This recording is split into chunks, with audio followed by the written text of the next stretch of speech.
잘 지내셨죠? 자, 오늘 주택법을 하겠습니다.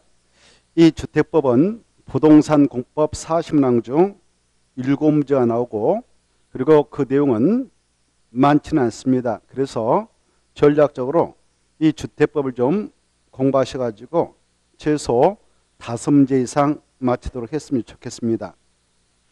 자, 이 주택법 오늘 개정된 내용도 좀 준비해 드렸는데요. 오늘 받으셨죠? 예, 그 개정된 내용 페이지를 말씀드리면 건축법도 일부 개정되었습니다. 건축법을 보시면은 우리 교재 기본서 500페이지에 나오는 건축물의 범죄방 해가지고 이 1번만 개정됐거든요. 박스 안에 이 건축물의 범죄 예방 기준에 맞게 건축하도록 되어 있는 건축물이 9개 있다 이렇게 되어 있죠. 그런데 바로 1번 공동택 중 세대수가 500세대 이상인 아파트 그랬던 것을 그걸 개정했습니다. 옆에 보면 다가구택, 아파트, 열택, 다세택 이렇게 그걸로 개정됐으니까 그걸 좀 수정해서 공부하시고, 그 다음에 2페이지 보시면 주택법상 세대 구분형 공동택 있죠. 이걸 바로 관련된 페이지 써놨으니까 그걸 참고해서 좀 관련된 페이지에다 오래 붙여놓으시기 바랍니다. 세대 구분형 공동택 이 내용을 좀 오려가지고 이대로 541쪽하고 542쪽이 있는데 이걸 좀 붙여서 공부를 하시기 바랍니다. 자, 관련된 파트에서 또 체크를 하기로 하고 교재를 보겠습니다. 교재 보시면 538페이지 주택법 있죠. 주택법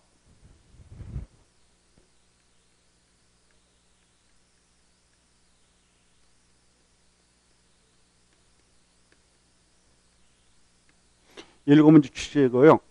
우리가 지난주에 건축법을 공부했고 건축법 적용 대상인 건축물의 용도 분류해서 바로 단독주택하고 공동택을 공부한 바 있는데요. 건축법 명에서 단독택 몇 가지가 있었나요? 4가지 있었습니다. 종류가. 단독주택이란 건축물의 소유권이 법적으로 하나만 인정되는 것을 단독주택 하는데 그 종류는 단독택이 있고, 그 다음에 다중주택이 있고, 다가구 주택이 있었습니다. 그리고 공간 이렇게 있었죠.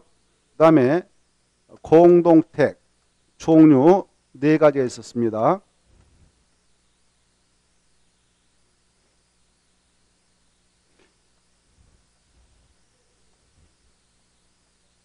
생각나죠? 아파트하고 아파트, 그리고 연립주택,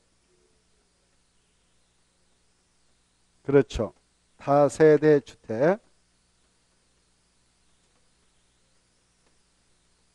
그 다음에 기숙사가 있었죠.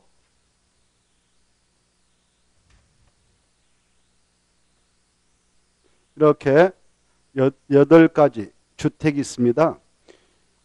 그런데 여기 보시면 이 8가지의 주택 유형 중 주택법으로 넘어와서는 이 주택법은 어떠한 목적을 가지고 만들냐면은 대규모로 주택을 건설해 가지고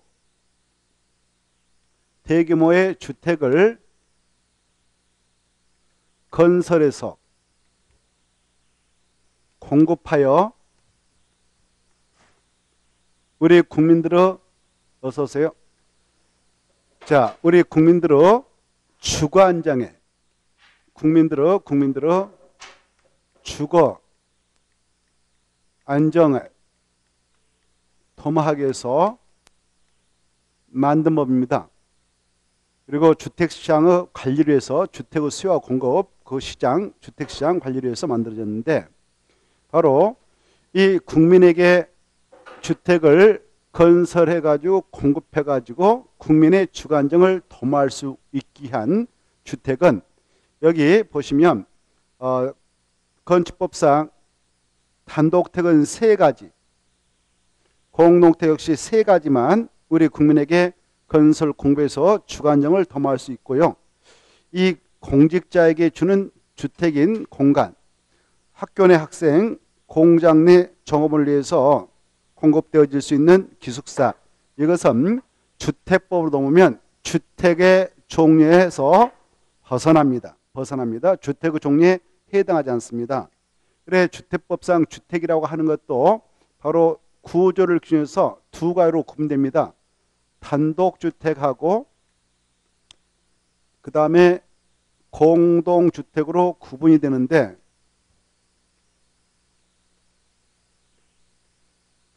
이때 단독주택에는 여기 건축법에서 공부했던 그 종류 중 뭐만 빠지는가?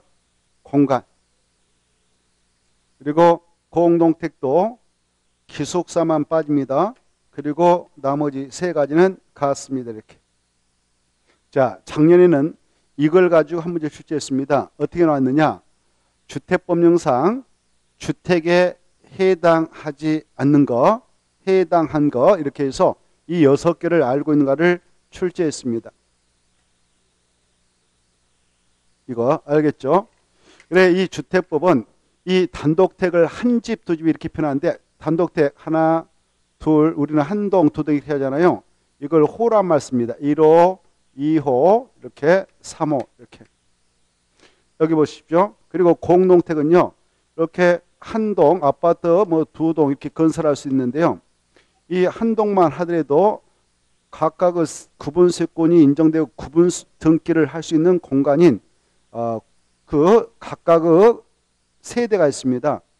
이걸 그래 한 집, 2집, 3집, 4집 이걸 세대란 말은 쓰는데, 한 세대, 2세대 이렇게 해서 용어를 좀 차이를 두고 있어요. 단독택은 한 집, 2집을 호, 공동택은 한 집, 2집을 세대 이렇게 해서 구분을 하고 있는데요. 여기에 연유해서 여러분들이요, 여기 보세요. 공동택 종류에는 아파트, 연립, 그 다음에 다가 문제가 되는데 다 세대다 이렇게 좀 알아두세요. 알겠죠? 그리고 이 단독택 종류는 단독주택하고 그 다음에 다중주택하고 그 다음에 바로 다가구 주택이 있습니다. 이렇게. 그런데 말이죠. 이 기숙사는 주택법으로 놓으면 바로 주택이 아닌 걸로 처리합니다. 주택이 아닌 걸로. 그래서 준주택으로 분류를 해서 규정해 놓고 있다 이렇게 하세요. 주택법상 준주택이라고 하는 것은 주택이 아닌 그런 건축물 및 그 부속 토지로서 주거 생활로 이용 가능한 시설을 말합니다. 이런 준주택의 종류가 바로 4가지가 나오는데요. 이 4가지는 이렇습니다. 우리가 건축법령을 공부할 때에 다중생활시를 공부했지 않습니까? 다중생활시는 과거에는 고시원 그랬는데요. 지금은 용어를 바꿨어요.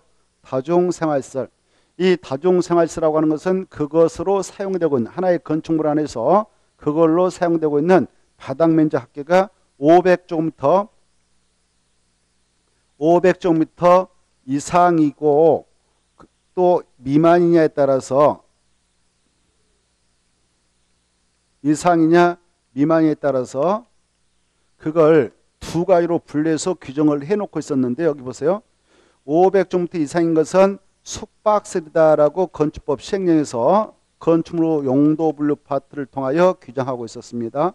그리고 500제곱미터 미만인 거 있잖아요. 미만인 것은 제2종 근린생활시설이다, 근생이다라고 공부를 했습니다.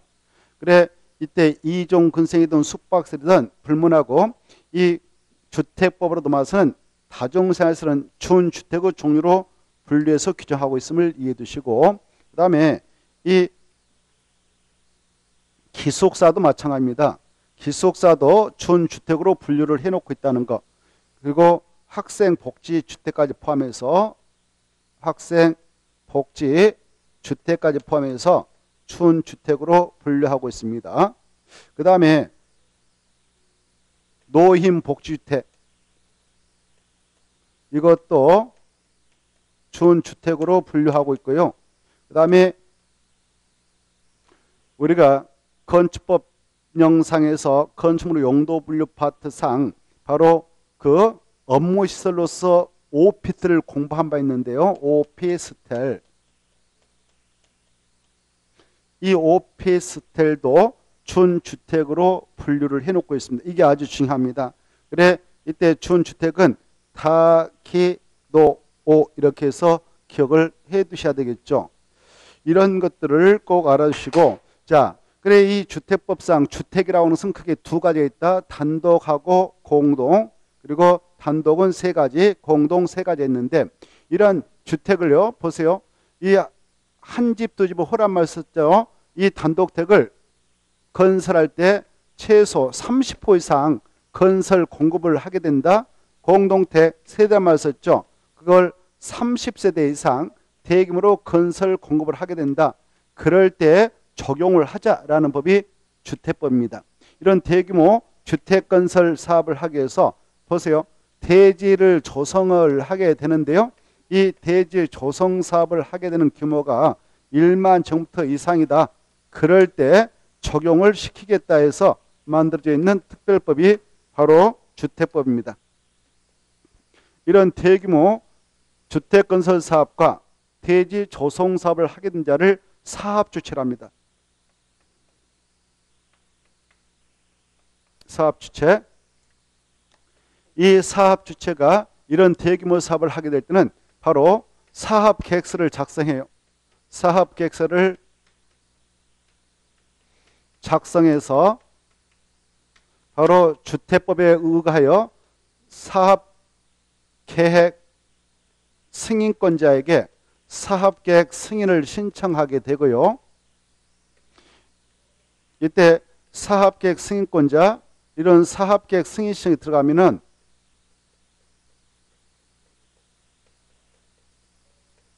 바로 60일이면 승인 여부를 결정해서 알려주게 됩니다. 이때 만약 사업계획 승인을 내주게 되었다면 고시를 해주게 되고요. 고시가 있게 되면 바로 이 5년 이내 공사에 들어갑니다. 이때 그 정당한 사유가 있으면 1년에 보면서 착수에 연장받을 수 있는데요. 이때 봐보세요. 공사를 착수하게 될 때 신고하고 들어가는데, 이때 신고하고 들어가서 공사 진행합니다. 공사를 진행했다. 그럴 때 공사가 끝났다면 주택건설 사업이 끝났다. 대지 조성 사업이 완료됐다. 사업이 완료되어서 탄생된 단독택이 있다든가 이렇게, 아니면 공동택이 있다든가, 아니면 대지 조성 사업이 이루어졌다.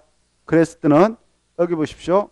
바로 이걸 사용하고자 할 때는 사용검사를 사업체가 신청해서 사용검사권자가 있는데요. 사용검사권자에게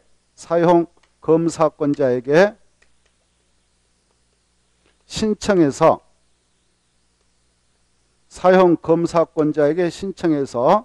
바로 사용검사를 받아가지고 일정 부분 완성되면 임시사용 승인을 신청해서 임시사용 승인을 받아서도 사용할 수 있는데요.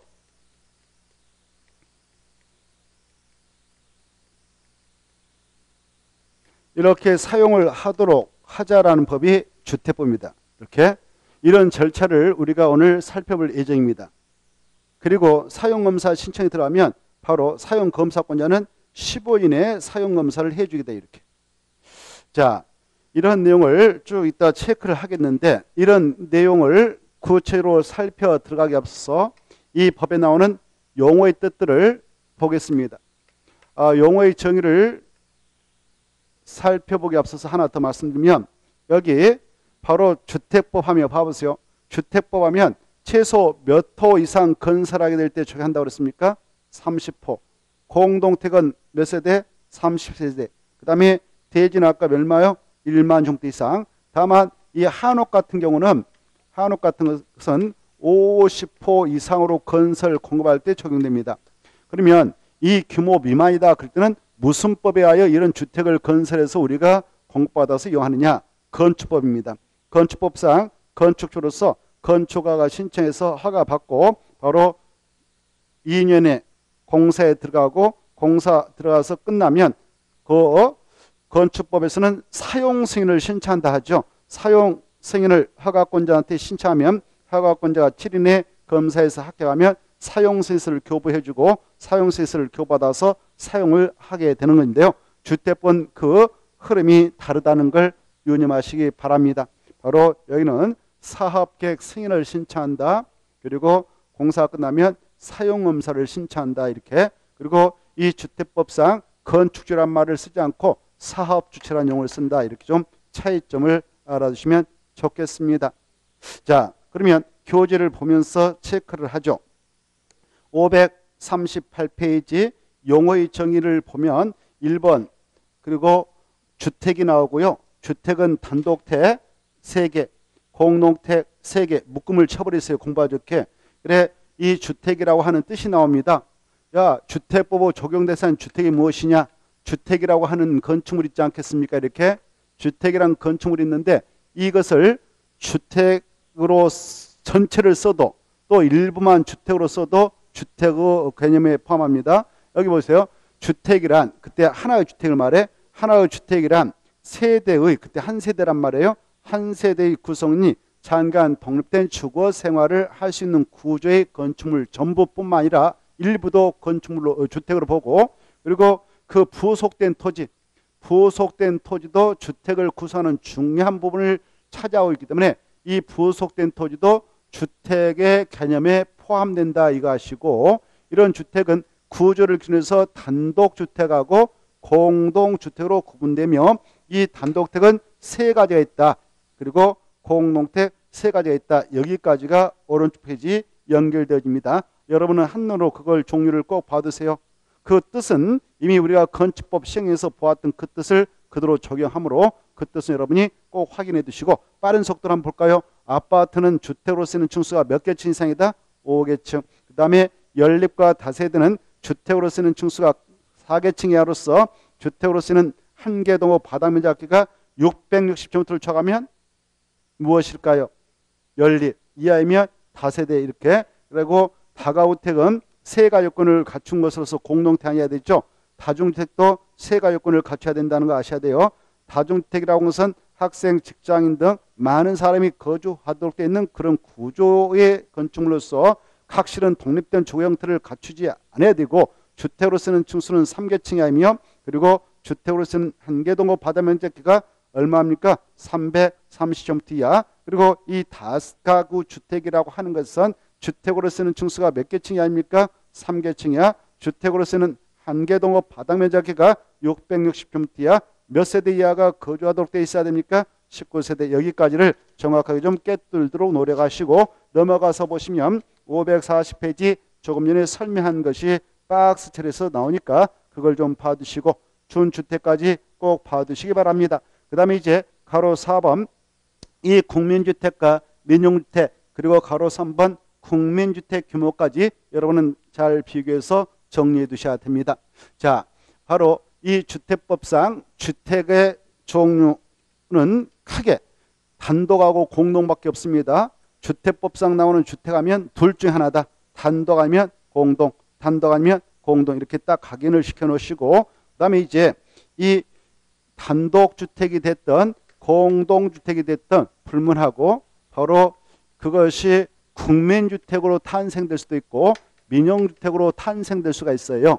이때 국민주택이 무엇이냐 그리고 민영주택이 무엇이냐 이것을 잘 비교해 두시기 바라고 자 여기 보세요. 민영주택을 먼저 정리해 볼까요? 민영주택이라는 것은 바로 이 국민주택을 제한주택이다 이거 중요해요. 국민주택이 아니면 다 민영주택이다 이렇게 생각하면 되겠죠.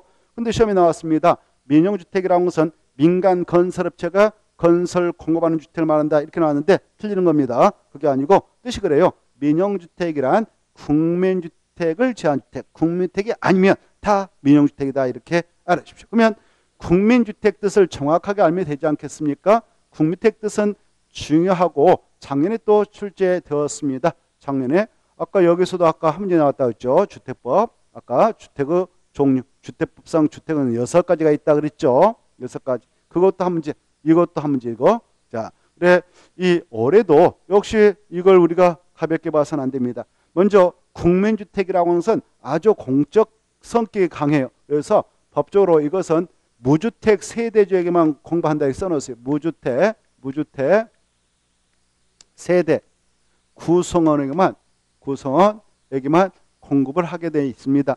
그래 주택 조그마한 거 하나 소유하고 있다든가 그런 자에게는 공급을 하지 못합니다. 법적으로. 그만큼 없는 자들의 주관적을 도모하기 위해서 국가적 차원에서 바로 또 여러 가지 공적 차원에서 이걸 건설 공급하고 있는데 그러면 정확하게 국민주택이 무엇이냐? 바로 이걸 크게 이렇게 볼 수 있어요. 자, 이걸 이 주택을 이렇게 건설하게 되었는데 이게 단독택이 되든 공동주택이 됐든 건설하게 되었는데요.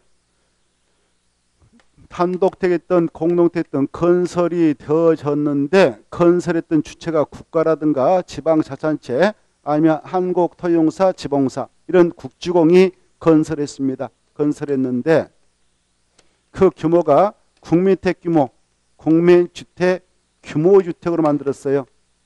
국민주택 규모의 주택.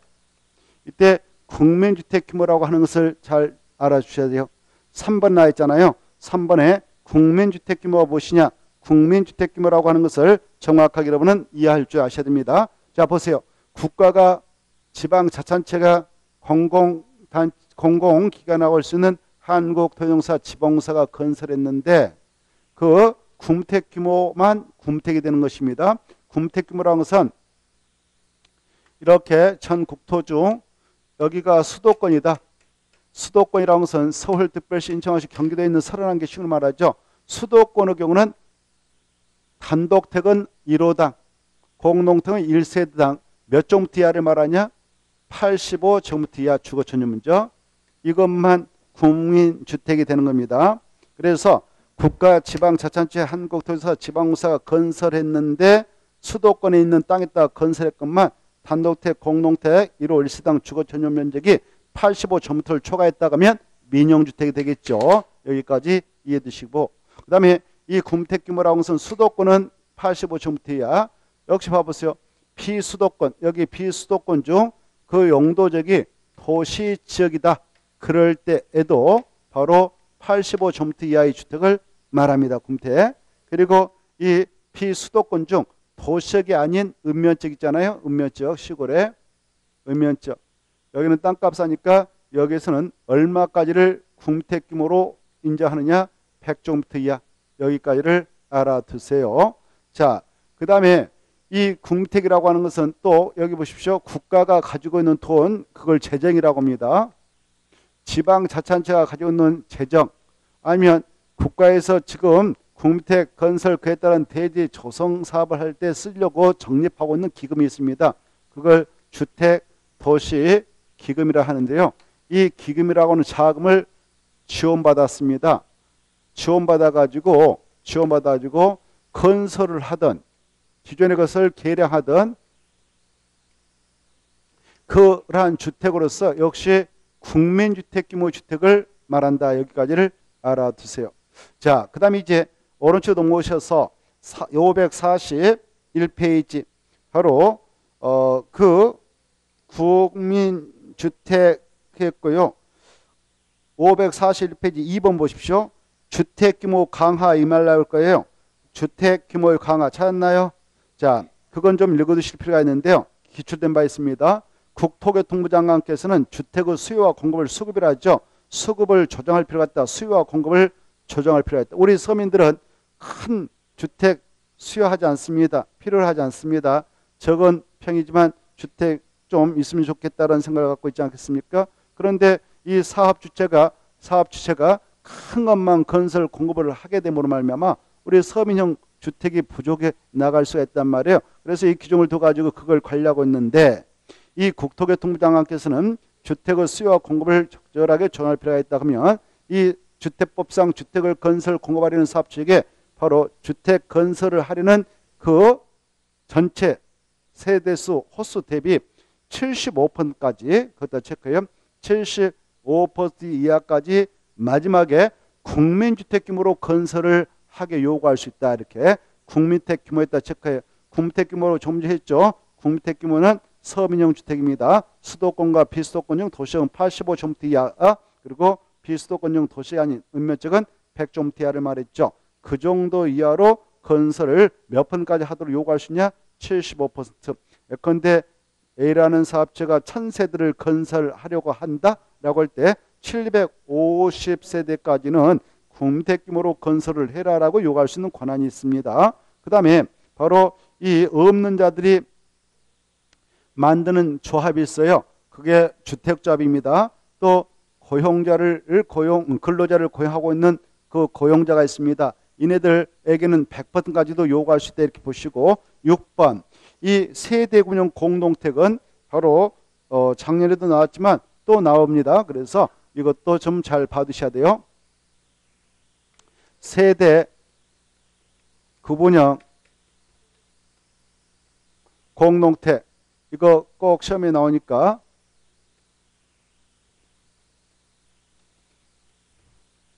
이 내용이 이번에 개정됐습니다. 이번에 개정돼서 오늘 자료 드렸지 않습니까? 자료 드렸으니까 자료를 관련된 페이지에다 꼭 오려 붙여 나가시기 바랍니다. 아시겠죠? 자, 이 세대운영 공동택 뜻이 나오죠. 거기 뜻이 중요해요. 의. 바로 의를 정확하게 알아두시기 바랍니다. 의.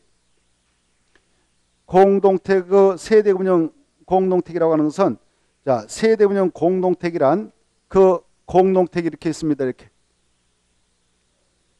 이렇게 공동택을 자 건설할 때 보세요. 가운데는 승강기 달겠죠. 아파트 같은 건설할 때 이걸 승강로라고 승강기가 있어요. 이렇게.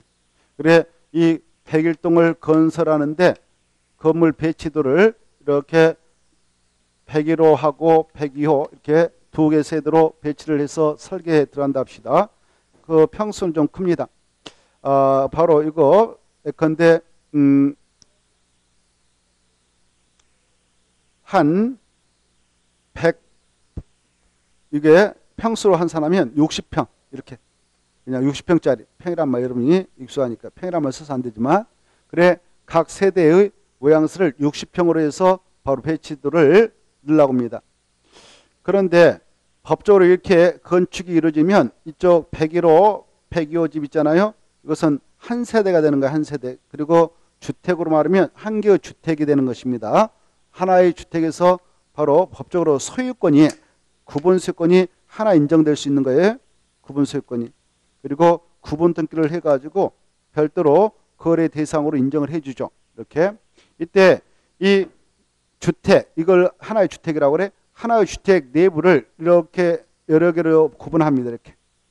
그래서 이걸 바로 6병씩 구분하면 10개가 나오지 않겠습니까? 그렇죠? 10개로 쪼갤 수 있겠죠. 10개로 쪼개가지고 이걸 분야합니다. 이때 이 모양새는 어떻게 하느냐? 바로 각 자들이 와서 이 집을 바로 세들어 살게 될 때 누구의 간섭하지 않고 독립적 주거생활이 가능하도록 현관도 꼭 만들어주고 부엌도 넣어주고 각 구분된 공간마다 그리고 욕실도 넣어주고 방도 넣어주는 겁니다. 이렇게. 그래서 하나의 주택 내부를 여러 개로 구분합니다. 구분을 해서 활용을 하도록 공급을 하는데 다만 이 구분된 공간은 법적으로 구분 소유는 인정하지 않도록 하겠다라고 하고 있습니다. 구분 소유는 하지 못하도록 하겠다. 즉 이 하나의 세대가 있다면 이것은 법적으로 소유권이 하나지 여러 개로 쪼개질 수는 없다라는 것이 세대분용 공동택인데 이렇게 세대분용 공동택을 건설 공급할 수 있을 뿐만 아니라 건설해서 공부할 수 있을 뿐만 아니라 기존에 여기 와보세요. 이번에 법 개정했던 것이 이겁니다. 이렇게 신규로 건설해서 나갈 수 있을 뿐만 아니라 공부할 수 있을 뿐만 아니라 기존의 공동택의 경우 이걸 여러분이 바로 노후돼 가지고 60평 평짜리를 혼자 살고 있다. 그러면 이 공간이 넓지 않겠습니까? 그렇죠? 넓죠. 그래서 여기에 한 세대 정도는 별도의 세대금을 해가지고 세입자를 받아서 활용하도록 이번에 법을 개정했습니다. 다만 이번에 개정된 내용에 따라서 설치 기준을 갖추면 되는 거예요. 이때 이렇게 그 아파트 출입구가 있다. 아파트 각 세대에 출입구가 있다. 그러면 독립된 출입문을 쪼갭니다. 이렇게 쪼개가지고 바로 입구 방에다가 바로 부엌도 하나 만들어주고 욕실 만들어주고 그리고 바로 화장실 하나 넣어주는 겁니다. 이렇게 같이. 그렇게 해서 별도의 그 구분을 해가지고 세입자 와서 살 수 있도록 이렇게 하도록 이번에 법을 개정했어요. 오늘 드렸던 자료가 그겁니다. 이때 세대분용 공동택은 애당초 신규로 건설할 때에도 그 세대분용 공동택 건설 공급이 가능하지만 기존의 공동택의 경우도 바로 세대분용 공동택으로 이렇게 변형해서 활용하도록 인정을 하게 되었다. 이걸 아셔야 돼요. 자, 그러면 오늘 나갔던 자료는 이따 보기로 하고 541페이지에 보면 세대분용 공동택이란 공동택 내부 공간의 일부를 세대별로 구분하여 생활이 가능한 구조를 하되 그 구분된 공간 일부에 대하여 구분 소유를 할 수 있다 없다? 없다. 이게 키포인트예요. 없는 주택인데 바로 그 다음에 건설 기준을 갖추면 된다.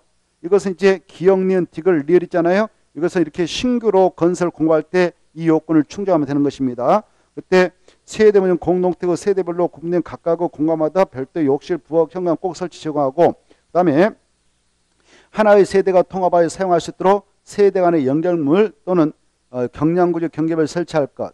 세대분용 공동택은 주택단지의 공동택 전체 호수가 900세대라면 이 세대분용 공동택은 3분의 1을 넘어서는 안 되니까 300세대만 허용됩니다. 300세대까지만. 여기 보세요.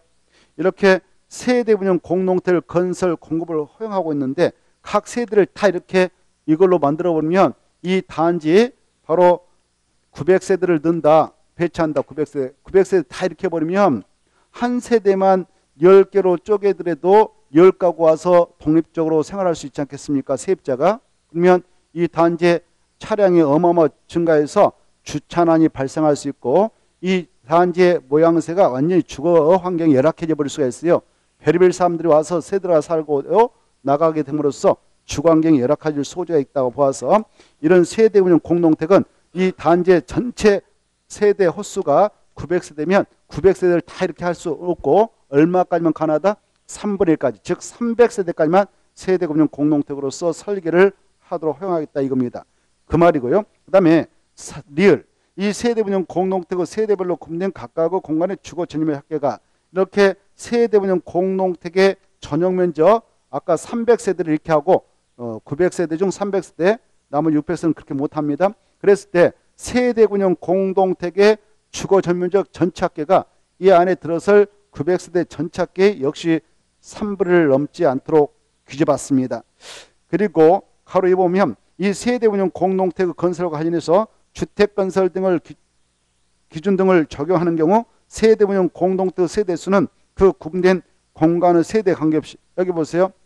아까 이거 101호 집을 10가구로 쪼갰다. 그러면 10개로 쪼갰다. 그러면 세대수를 계산할 때 10세대로 계산하지 않고 그냥 한 세대로만 계산한다 그 말입니다. 이걸 여러 세대로 계산하면 이 단지의 주택을 건설 공급하는 사업 주체 입장에서는 주택건설 기준 등에 관한 규정이 입각해서 부대설과 봉설 설치해서 제공을 하게 되는데 예컨대 뭐 경로당이라든가 이런 봉리설, 어린노터 이런 봉리설, 그다음에 주차장 같은 부대설 이런 것들을 건설 공급을 해야 되는데요. 공급해야 되는데 그때 이 세대수가 몇 세대냐에 따라서 그것의 크기가 달라지는 것입니다. 법적으로. 그래서 이 세대군용 공동택의 세대수를 계산할 때는 구분된 세대수와 관계없이 이것은 몇 세대만 계산해서 처리하면 되냐? 한 세대 이렇게 봐두십시오. 자, 그리고 오늘 개정에서 조만간 지금 시행하게 되는 경우 어떤 걸 이번에 개정을 통해서 신설을 했냐면은 기존 주택의 기존 공동택도 이렇게 세대군용 공동택으로 설치해서 활용을 인정하게 됐다는 겁니다. 그때 새롭게 설치를 하고자 할 때 세대군용 공동택으로 설치를 하게 될 때는 어떤 요건을 갖추면 되냐? 이 조금 전에 구분된 공간의 세대수는 기존 세대수를 포함해서 2세대 이하로만 해야 됩니다. 여기 보세요. 여기 이미 공급이 되어버렸어. 여기는 지금 이미 공급돼 가지고 봐보세요. 공급돼서 쓰고 있는데 여기는 지금 세대구분 공동태 아니었어요. 근데 여러분이 이걸 분양받아 가지고 이걸 세를 좀 받아 가지고 월세 좀 챙기고 싶다. 그때는 이때는요. 여기 보세요. 기존 주택은 쪼갠다 해도 몇 개까지밖에 못 쪼개냐? 2개. 자기 주인이 살고 세입자. 바로 옛날로 말하면 우리 애 없는 시절에 상하방 가서 우리가 단독대 가서 살았잖아요. 상하방에서. 그러듯이 여기도 조그만하게 입구 쪽에다 세입자 하나 받아서 그 임대소득 창출하도록 하나만 더 추가할 수 있다. 원주인이 살게 되는 집에다가 하나만 더 해서 기존 공동택은 세대 구분할 때 몇 개까지만 가능하다고요? 2개. 이걸 꼭 아세요. 2개까지만. 그래, 그거 알아주시고, 그 다음에 세대별로 구분된 각각 공간마다 똑같아. 아까 욕실 넣어주고 부엌 설치하고 구분 출입문을 꼭 설치해야 됩니다. 그리고 세대 구분 공동택 세대수가 해당 주택단지 안의 공동 전체 세대 10분의 1과 그리고 그 해당 통에 전체 세대수의 3분의 1을 각각 넘지 말아야 됩니다. 그리고 바로 구조, 화재, 그리고 어떤 재난이 발생했을 때 사람을 구조할 수 있도록 화재가 발생할 때 또 소방, 그리고 피난안전 이런 관계법령에 정한 안전기준을 충족해야만이 바로 기존 공동택은 세대 분용 공동택으로 나가도 가능합니다.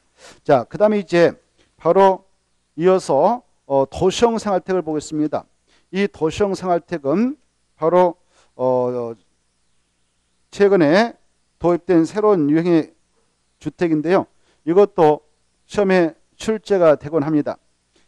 도시형 생활택은 바로 나홀로 또 살고 있는 1인 가구와 더불어 2인 가구의 주택수요를 충족해 나가도록 하기 위해서 초소형 주택을 만들어서 공급을 하도록 하자 해서 도입된 그런 개념의 주택으로서 이 도시형 생활택의 요건을 충족하여 건설을 해서 공급하게 되면 분양가 상한제 적용을 하지 않습니다. 거기다 하나 써놓으세요. 도시형 생활택은 분양가 상한제가 적용되지 않는다라고 써놓으십시오. 자, 써놓어요. 도시형 생활택은 분양가 상한제가 적용된다 안 된다? 안 된다. 꼭 써놓으십시오.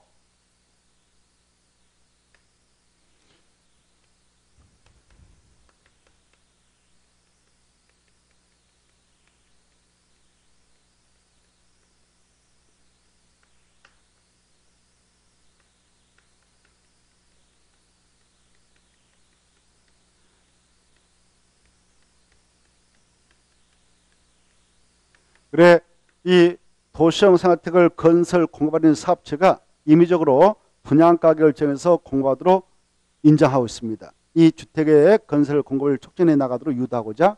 그러면 이 도시형 생활택의 경우 어떤 요건을 충족해야 바로 도시형 생활택으로서 인정받아서 분양가 상한제를 적용받지 않는가? 그 의의가 나오지 않습니까? 바로 세 가지 요건을 충족해야 돼요. 전국토가 있다. 전국토는 크게 사용도지로 편제되어 있죠. 도시지역, 관리지역, 농림지역, 자연보전지역. 이때 도시형 생활택으로서 인정받으려면 그것을 건설하게 되는 땅은 도시역에 위치하고 있어야 됩니다.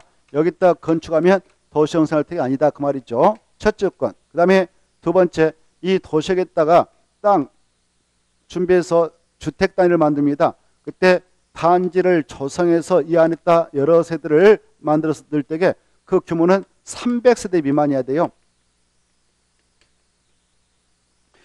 그리고 여기다 이렇게 주택을 건축하게 될 때 각 세대당 주거 전면적은 국민주택 규모여야 됩니다.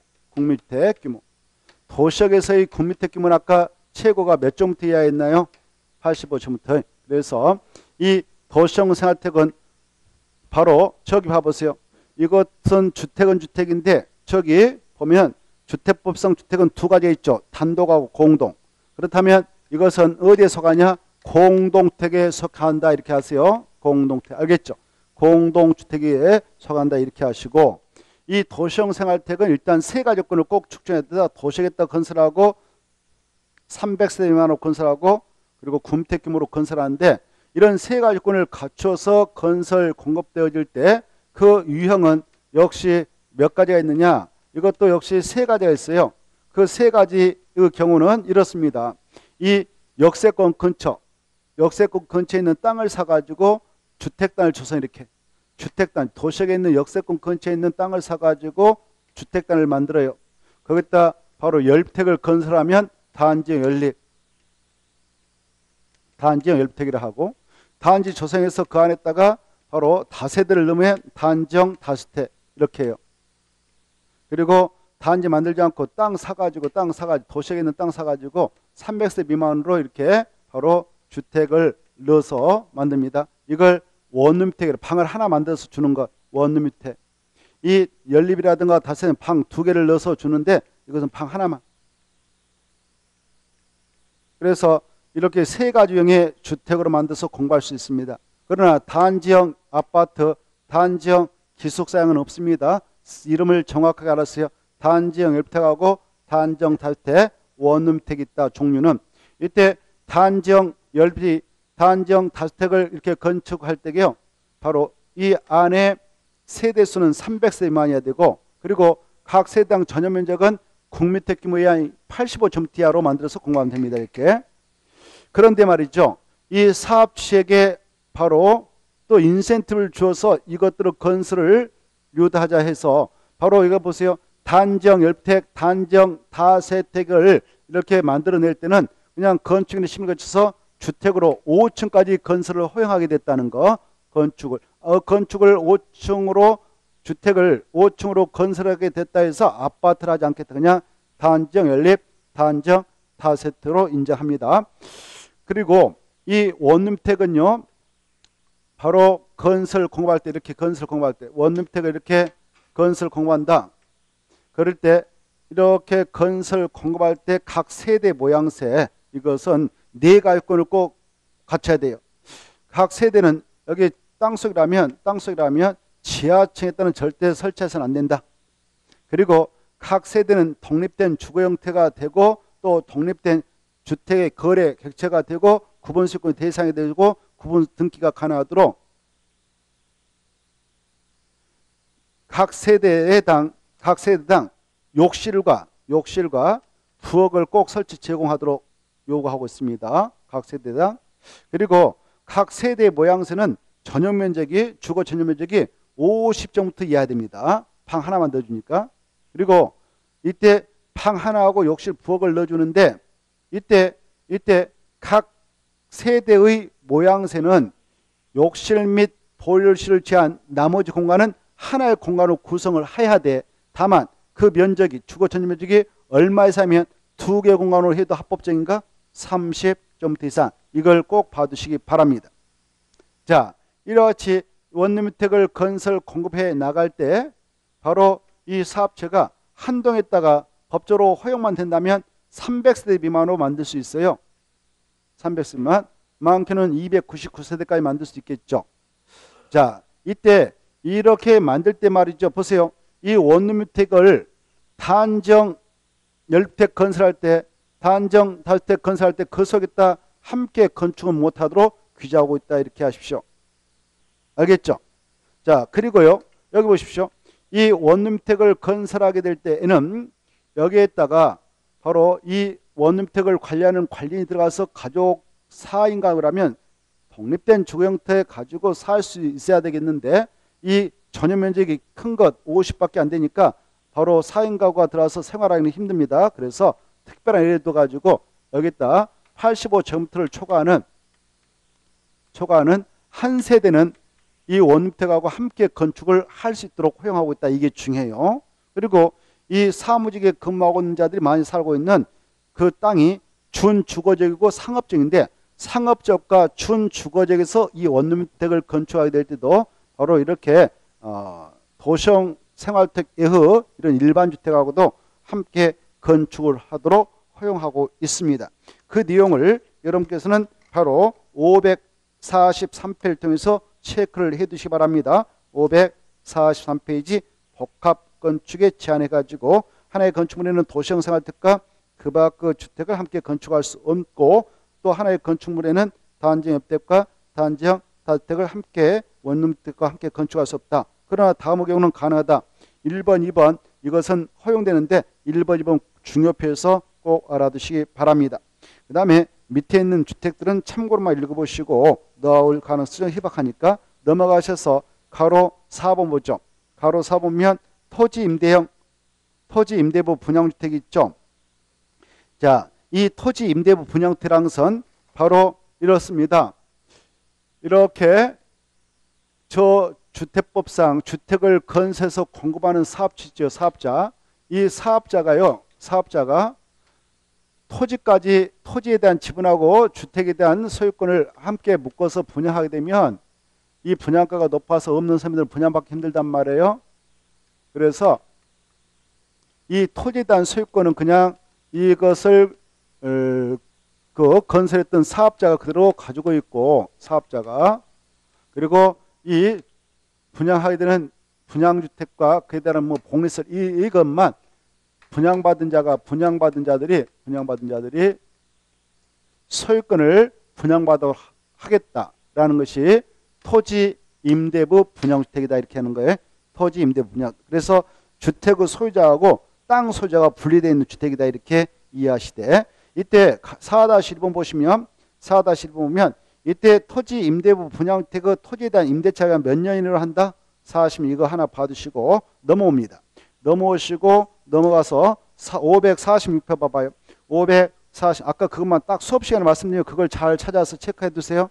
그리고 546페이지 9번 준주택은 중요표에서 아까 했으니까 꼭 알아두셔야 돼요. 그래 이걸 약적으로 다기노 해가지고 암기라고 그랬어요. 다기노 아까 했죠. 그 다음에 10번 공공택지 그 다음에 주택단지가 나와있죠. 이 공공택지라고 하는 것은 오른쪽 10가지 공공사업이 있어요. 4-1 해가지고 10가지가 나오는데요. 10가지 공공사업에 의해서 개발 조성되는 공동택다 줄 거예요. 공동택 건설률 말하죠. 단독주택이 아니라 뭐라고요? 공동주택이다 이렇게 알아두셔야 돼요. 그래 여러분께서는 오른쪽에 있는 1번하고 2번하고 그리고 4번 그리고 저기 5번 정도는 꼭 읽어두셔야 됩니다. 5번 정도.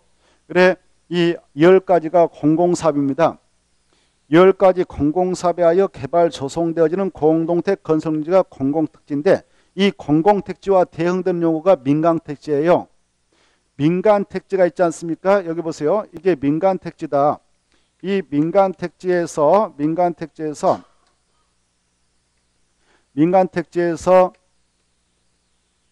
공동택을 건설하는 사업자들 분양가 상한제 적용받지 않고 분양가가 자율화돼서 사업 주체가 바로 분양가를 마음대로 정해서 분양해서 팔아먹어도 됩니다. 다만 이 저게 그 주택가격 상승률이 일반 물가 상승률 대비 바로 너무 폭등하고 있다. 그럴 때는 국토교통부 장관이 여기도 분양가 상한제를 적용할 거야 라고 분양가 상한제 적용적이다라고 지정 고시할 수 있는데 그렇게 지정 고시되면 분양가 상한제 적용적이다라고 지정 고시가 되어진다면 그때는 분양가 상한제를 적용받아서 주택법에서 정한 분양가격 이하로만 건설 분양하도록 규제받습니다만은 그렇지 않으면 분양가가 자율화되어 있어요. 그런데 이 공공택지는 말이죠. 공공사업에 의해서 만들어진 택지입니다. 공공사업에 의해 만들어진 택지. 이걸 공공택지라 해요. 공공택지.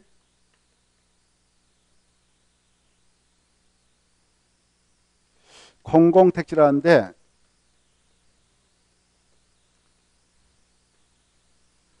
이 공공택지에서 공동택이 만들어지죠. 이때 이 공동택은 이걸 만들어서 공급하는 사업체가 임의적으로 분양가격을 높게 정해서 분양하지 못합니다. 주택법에서 정한 분양가격 이하로만 분양가격 이하로 공급하도록 규제받습니다. 이걸 분양가 상한제 적용태라고 해요. 그래 이렇게 하나 써놓으세요. 이 공공택지는 분양가 상한제에 적용받는다. 이렇게 분양가 상한제를 적용받는다. 그래 이때 공공택지는 10가지 공공사업에 따라 개발 조성은 그런 공동택 건성주라고 했죠. 공동택, 단독택 아니라. 자, 이때 봐보세요. 이 공공사업은 우리 민간인이 할 때는 적용되지 않아요. 그 사업을 한 자가 공적 주체해야 돼요. 국지전공 이런 데들. 그래서 일본 보면 오른쪽에 국가 지방자치단체 한국동사 지방공사에다 줄 거예요. 얘네들을 공적 주체라고 그래요. 공적 주체. 얘네들이 군택 건설 그에 따른 대중사업 이것에 의해서 만든 택지가 있다면 그것은 공공택지가 돼요. 죄송합니다. 그 다음에 바로 그 밑에 보시면 이 택지개발 사업도 공공사업이고요. 공공주택 조성사업 그리고 그 밑에 보면 특히 5번 봐보세요. 5번 도시개발법에 따라 이루어지는 도시개발 사업으로서 공공사업 시행자인 국지전공이 시행자가 되었고 그네들이 수용 또는 상방식을 정해서 도시개발 사업을 하게 될 때만 공공사업을 합니다. 이게 중요하니까 그걸 꼭 봐두시기 바랍니다. 그 4번, 5번이죠. 5번. 5번 중요표. 자, 이런 10가지 공공사업을 좀 자주 봐두시고 그 다음에 이제 2번 주택단지가 나와 있죠.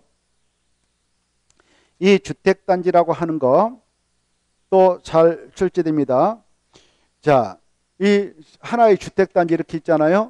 하나의 주택단지가 확정됐다. 그러면 이것은 하나의 대지로서 인정받아서 이 면적 대비 건폐율을 정해서 건축물인 주택을 건축하게 되는데요. 그런데 이 토지에 일정한 시설로 분리가 돼 있다. 이렇게 일정한 시설로 분리가 되면 이 토지하고 이 토지는 주택법상 하나의 주택단지로 인정하지 않고 별개의 주택단지로 각각 취급합니다. 이것은 이것대로 하나의 주택단지, 이것은 이것대로 하나의 주택단지. 어떤 시설로 이렇게 분리된 토지는 하나의 주택으로 보아서는 안 되는가? 여기에 철도가 설치되어 있다든가 고속도로. 그러면 여기에 있는 사람이 이쪽으로 넘어가기 쉽지 않죠. 이쪽에서 이쪽으로 넘어가기 쉽지 않죠. 그래서 한 단지로 관리하기 힘드는 것입니다. 법적으로. 그래서 바로 도로, 고속도로, 자동차 전용도로, 사람이 다닐 수 없는 도로, 자동차 전용도로 이런 걸로 분리되어 있다면 이 토지하고 이 토지는 별개의 주택으로 봐야 되지 하나의 주택으로 절대 보아서는 안 된다. 더 나아가서 이 일반 도로가 설치가 되어졌는데 이 폭이 말이죠. 이 폭이 20m 이상으로 설치되어 있다. 그럴 때도 별개의 주택이라고 본다. 이게 중요해요. 이 수치는 꼭 암기해야 돼요. 그래 일반 도로일 때 1이 나왔다 그러면 1 다음에 2죠. 그래서 20m 이상이다 이렇게 하시고 그 다음에 이거 도로 만들 거야 앞으로 라고 도시국가로 결정 고시해놓고 아직 실제로 개설은 안 됐다. 이런 것을 도시계획 예정도라고 그래요. 예정도로가 있다. 그럴 때는 몇 미터 이상이 예정되어 있으면 별개의 주택으로 봐야 됩니까? 8m. 그래서 애정8, 애정을 느끼면 8로 안아준다. 이렇게 수치 암기할 때 기억하시기 바랍니다. 이게 중요하니까 알아두시고 그 다음에 이제 넘어가서 보시면은 바로 548페이지 이 공동택을 건설 공부하게 되는 이 사업 주체는 부대설과 봉쇄를 그 단지에 설치 제공하게 되는데 이때 부대설 제가 말씀드린 그것만 딱 체크하세요. 부대설을 하면 주택에 딸린 이렇게 주택에 딸린 주택이 있다. 그러면 주택에 딸린 이 담장이 있다든가 담장. 그리고 주택단지 안에 도로가 이렇게 개설되어 있다든가 도로 각각 통에 들어가기 위해서 도로 그리고 주차장, 관리사무소, 경비실, 건축설비 이 정도는 꼭 알았어요. 자 체크합니다. 주차장, 관리사무소, 담장, 주택단지 안에 도로, 건축설비 저 밑에 기억의 경비실 이것만 딱 보시고 나머지는 보지 마세요. 그 다음에 봉이설 이 시설을 이용하면 이용할수록 그 단지에 살고 있는 입주자 등이 건강해지고 행복해지는 시설 5가지 기억하세요. 어린이가 이용하면 이용할수록 행복해지는 시대 어린이부터 더 크면 유치원 가서 이용해야 되고 유치원 가서 공부해야 되겠죠. 또래 집단끼리. 그 다음에 더 연세 드시면 경로당. 그래서 어린이부터 유치원 경로당 또 운동하면 건강해지죠. 행복해지죠. 주민운동시설. 그리고 아파트 단지에 있는 슈퍼 이런 것들이 다 근린 생활설입니다. 이런 근린 생활설까지 꼭 암기, 여기까지가 복리 시설이다. 다른 거 보지 마시고 그것만 딱 체크해서 보시고, 오른쪽도 모셔서 간선시설, 기반시설, 그리고 기반시설 나와있죠. 그때 5번을 먼저 보면 기관시설한 것은 사회적으로 꼭 필요한 그 지역의 시설이죠. 이런 기관시설은 도로, 수도, 하수도, 전기가스, 지역나무 통시설이 있는데, 이걸 이 단지 안에 그걸 설치하게 되고 밖에도 있지 않겠습니까? 이걸 동종호 시설을 연결해 줄 수 있어요. 이걸 간선시설 한다 이렇게 하십시오. 그리고 기반시설은 국토계획법에서 보았던 기반시설 말하죠. 12번 리모델링은 꼭 시험에 나오니까 중요표에서 꼭 알아두셔야 됩니다. 리모델링이 무엇이냐 그러면은, 이 리모델링이라고 하는 것은 찾아가지고 체크합니다. 공동태 박스 안에 들어가서 공동태, 박스 안에 들어가서 공동태에다 표시해놔요. 이 주택법에서 나오는 리모델링이라고 하는 것은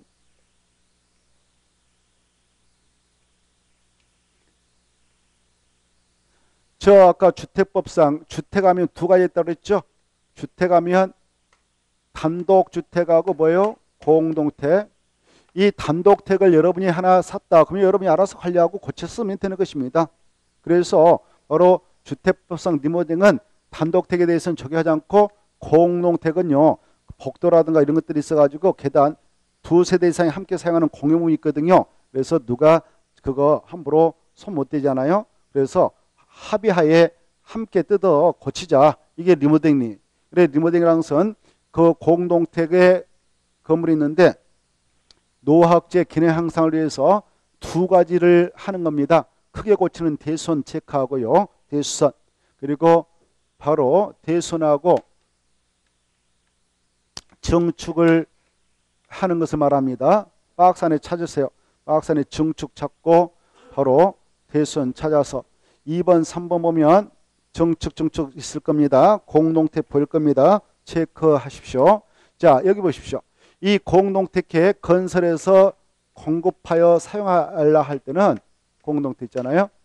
여기 보세요. 이 공동택을 탄생시킬 때는 이 세대수가 30세대 미만이다 그러면 건축법, 이상이다 그러면 바로 주택법에 따라 탄생돼요.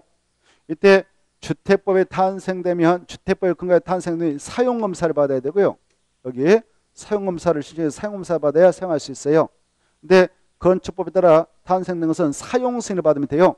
그래서 사용승인을 받건 사용검사를 받건 사용에 들어갈 수 있죠. 또 임시 세대별로 공사 끝나면 임시 사용승인을 받아서 사용할 수 있는데요. 이렇게 해서 사용을 시작했다 합시다. 사용을 시작했다. 그때 노화가 있지 않겠습니까? 기능이 쇠약해지겠죠. 그때 노화학제 기능 향상을 위해서 크게 고치는 대손행위, 그리고 기존에 분양받은 전용이 너무 좁다. 그때 약간 넓히는 증축행위, 이런 것들을 하게 되는데요. 근데 오늘 신규 아파트 분양받아가지고 오늘 사용하고 내일 다시 리모델링 하겠다? 이건 법적으로 인정되지 않습니다. 리모델링 하려면 미리 관할 시장소 구청에 허가 떨어져야 할 수 있는데, 바로 리모델링을 하려면 여기 보세요. 사용하기 시작한 지 일정한 기간이 지나야 돼요. 경과해야 돼요. 여기다 써놔요. 10년 경과. 그래 대수는 몇 년이 지나야 가능한가? 써놔요. 10년 경과. 증축은 옆에 써놨어요. 이 15년 경과 찾아봐요. 15년 경과. 최소 15년 경과가 된다 이렇게 찾아요. 있어 없어요? 있죠. 근데 시도 조례에서 15년 이상 20년 미만을 벌써 따로 정하고 있으면 그 기간이 차야 돼요. 경과해야 된단 말이에요. 이렇게 경과해야 가능합니다. 이때 여기 보세요. 이 증축이라고 하는 것은, 증축이라는 것은 세 가지 경수로 나눠져 있어요. 이 전용면적, 과거에 분양받았던 이 전용면적, 각 세대의 주거 전용면적 옆으로 키우는 수평증축. 2번에 땄어요. 수평증축이라고. 2번의 끝으로 보면 또 별도로 증축한다. 별도 증축. 이렇게 그 단지에다 별도로 세운단 말이에요. 공용 부분을. 그 다음에 층수로 돌리는 수직증축. 세 번째에다 써요. 3번에다 수직증축. 이게 가능합니다. 이때 수평증축은 무조건 어마어마한 각 세대를 키울 수는 없어요. 공사해가지고. 리모델링 공사에서. 과거에 종전에 분양 15년제를 분양받을 때 각 세대의 전용면적 있지 않겠습니까? 각 세대당 전용면적이 85제곱미터 이상짜리였다 그러면 확장공사할 때 종전면적 대비 30% 이내까지만 허용됩니다. 그리고 85제곱미터 미만짜리는 좀 더 크게 확장공사하도록 인정합니다. 40% 이내까지. 오케이? 그리고요, 이 공용 부분만 별도로 이렇게 건물을 세워서 뭐 경로다라든가 이런 것들은 별도 증축 가능해요. 그 다음에 수직 증축 있죠. 이것은 허용된다. 이게 중요해요. 자, 이네들 리모델 공사 하려면 각 세대가 리모델 공사비를 각출해서 하는데요. 자기들 부담을 줄이기 위해서는 여기 보세요. 여기다 더 올리면 좋아요. 여기 봐봐요. 여기다 이렇게 올리면 이거 새롭게 분양해서 팔아먹을 수 있잖아요. 여기 보세요. 새로 올린단 말이에요. 이걸 수직 증축이라고 그래요. 뭐라 한다고요? 수직 증축. 수직 증축을 허용하고 있다. 이렇게 하셔요. 이때 기존 세대수가 기존 층수 분양받을 당시 기존 층수가 14층 이하짜리였다 그러면 몇 층까지만 최대 올릴 수 있을까요? 그렇습니다. 2개층 이하까지만 올릴 수 있고요. 기존 층수가 15층 이상짜리였다 그러면 15층 14층 이하 15층 이상이면은 몇 개 층까지 올릴 수 있나요? 3개층까지 최대. 이걸 꼭 알아주세요. 알겠죠? 자, 그걸 체크해서 좀 봐두시고 넘어갑니다. 넘어가서 13번 공구가 있습니다. 이 공구까지 자 보십시오. 이 사업 주체가요. 한 번에 1000세대를 만들어서 공급을 하게 된다라고 한다면 미분양에 속시했을 때 바로 이 장소에 자금 묶여서 부도날 수 있거든요. 그래서 주택기가 안 좋다 싶으면 이 단지 600세대 이상인 단위일 때만 가능한데요. 600세대 이상인 주택단지에서 건설 공부하게 될 때는 이렇게 109, 209 나눠서 사업 좀 할래요라고 사업계획서를 받아갈 수 있어요. 이렇게 사업계획서를 신청해서 승인을 받아갈 수 있어요. 이때 몇 세대 이상만 이렇게 109, 209 나눠서 사업을 하도록 허용받을 수 있냐? 600세대 이상인 단지. 이게 중요해. 박스 밑에 있어요. 그게 아주 중요하니까 꼭 봐두세요. 600세대 이상인 그런 주택단지의 경우만 주택을 건설할 때 공구별로 분할해서 그것을 건설 공부할 수 있도록 허용합니다. 이때 봐보세요. 109, 209로 나눠서 사업을 진행하고 싶다. 이렇게 그때 공구한 폭은 몇 미터 이상 떼야 되냐? 6미터 이상. 그 정도 체크하고 6미터 이상. 그리고 각각의 공구에는 몇 세대 이상이 배치되어야 되냐? 300세대 이상. 이거 보세요. 109도 최소한도 300세대 이상. 209도 300세대 이상. 이렇게 알아두세요. 이해되죠? 이때 여기 보세요.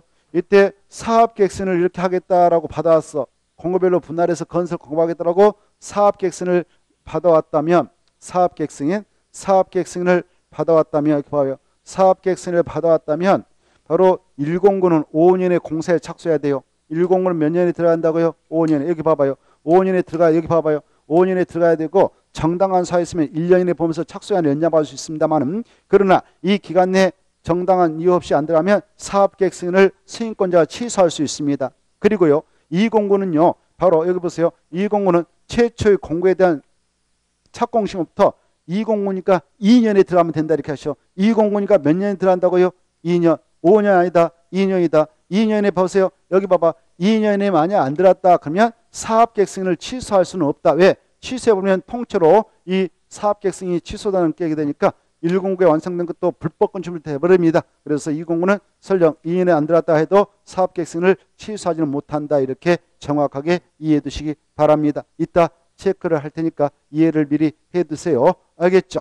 여기까지 알아주시면 좋겠습니다. 그리고 14번 입주자. 입주자라는 것은 보세요. 이 공동택을 여기 봐봐. 공동택을 소유하고 있는 소유자, 분양받은 자, 즉 소유자를 입주자라고 그래. 주택법에서. 그리고 세들어 살고 있는 사람을 사용자. 여기 관리는 하는 사람들, 관리 소장 같은 분들을 관리 주체를 합니다. 그 가볍게 그건 시험에 안 나오니까 이해를 좀 해두시면 되겠고요. 그 다음에 오른쪽에 넘어가시고 잠시 쉬었다가 552페이지 이걸 이제 보겠어요. 이게 바로 주택법상 주택건설 절차가 되겠습니다.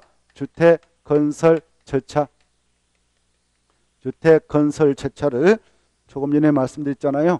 이걸 잠시 쉬었다가 체크를 해 나가도록 하겠습니다. 자, 그래 이것은 이쪽은 치우지 마세요. 이쪽은 치우지 마시고 이쪽만 치우면 되겠습니다. 쉬었다 하겠습니다.